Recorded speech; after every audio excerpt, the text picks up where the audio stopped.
What is up, everybody? Dan and the Fireman here. Today we're going over this motorcycle close call, and it's actually going to involve a police officer, so not everybody's immune to being a kind of a dumb driver. So let's go ahead and watch what happens and figure out how we can possibly prevent this for ourselves. Nice.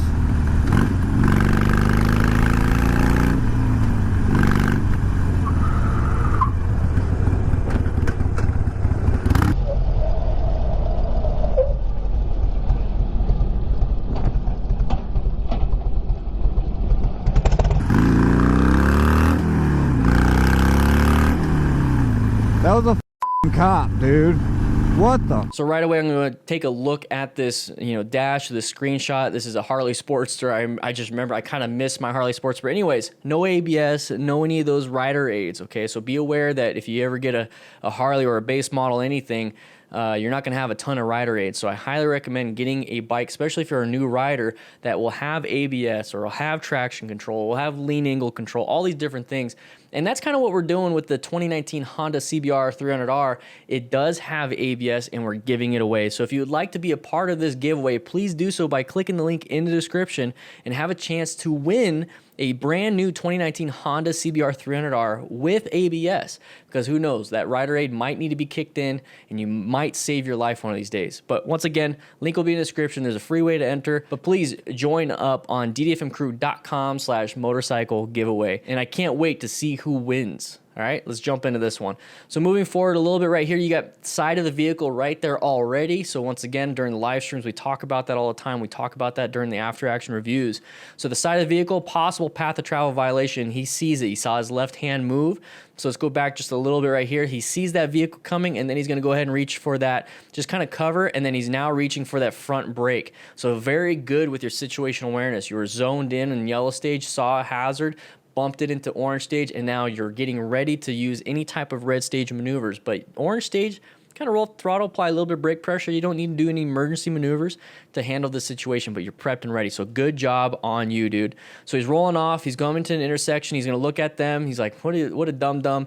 Perfectly fine. Move on with your day. End of story. So intersections, you're still in orange stage. So this is one of those things that I talk about all the time, is that once you pass a specific hazard, once you pass it, don't linger on it. And that's exactly what he does. He doesn't linger on it. So good job once again for you, man. This is a really good video. You learn a lot from this one. So he sees the hazard. He does what he needs to do, moves on to the next thing that's happening, which is the intersection and possible hazards there. Intersections are orange stage automatically. He's getting ready to go. Boom, another side of the vehicle. So now he's reaching both hands. He didn't have a lot of time to prepare. He had a lot more time on the last one. But this one obviously came out of nowhere. Uncommon thing in a common situation. So right there, he's going to move forward, and now he's applying some brakes. So you notice how you see the handlebars here? When he applies the brakes, now you don't see a lot. And that right there is because we're applying the brakes, and now our weight's being shifted forward. So handlebars right here, we're looking shifting forward. Okay, so that means we're getting more weight on that front tire. So more and more progressive brake pressure. If you want to stop, we'll get you to stop, because more traction, more friction is going to be on that front tire. But if you don't want to stop, you can still apply a little bit of brakes. You're still going to get a little bit forward, which is perfectly fine.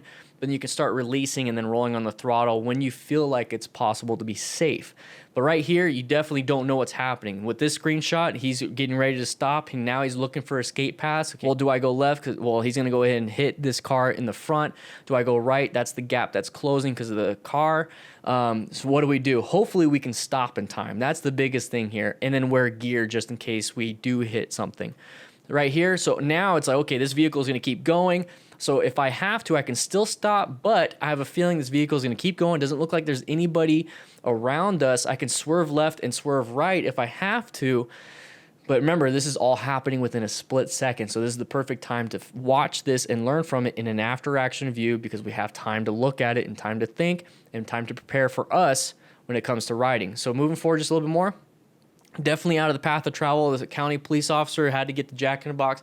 I don't know if it's his lunch break, dinner break, whatever it is. Probably there was a call there, and he just made a choice to get in there. So just like all the other videos that we watch, a lot of car drivers just don't see us because they're typically looking out for other cars. They're not looking for other motorcycles. Just because you're a police officer or whatever doesn't mean you're immune to that type of thing. That's unintentional blindness. It hits everybody. But it's very incumbent on us as motorcyclists to look for everything, because we don't have a safety net of a roll cage. We don't have the crumple zones. We don't have any of these airbags and seat belts. We don't have that. We just have gear if we choose to wear it. So this is why I always say wear gear just in case. So he's gonna move forward right here, and he's gonna look back just a little bit. And imagine having 2 close calls within 5 seconds, 6 seconds, and it has nothing to do with this motorcycle rider. This type of stuff happens all the time. Now it's up to us to see these patterns, recognize it, know what stage we should be in, understand what our bike's capabilities are, understand what our capabilities are, and if all else fails, wear full gear. So make sure you wear full gear. That's part of the SMART rider principles. Situationally aware, seek out hazardous situations, maintain your fundamental skills. So good braking, good everything on this guy. Wear gear. He's not wearing full gear. At least that's not what it looks like. It might be a motorcycle jacket, it might be motorcycle gloves. Either way, I'll just give it to him full gear. Rescue other riders just in case another rider crashes. So having medical training and teaching and mentoring other riders. If you want to be a part of that, join the DDFM crew, enter in the giveaway, be a part of the Discord, subscribe to this channel, just be around us, because we're developing a community that is going to help other riders, and I want you to be a part of it if you want to be a part of that. Okay, guys? With that said, hope you guys ride safe, be safe, and I'll see you around.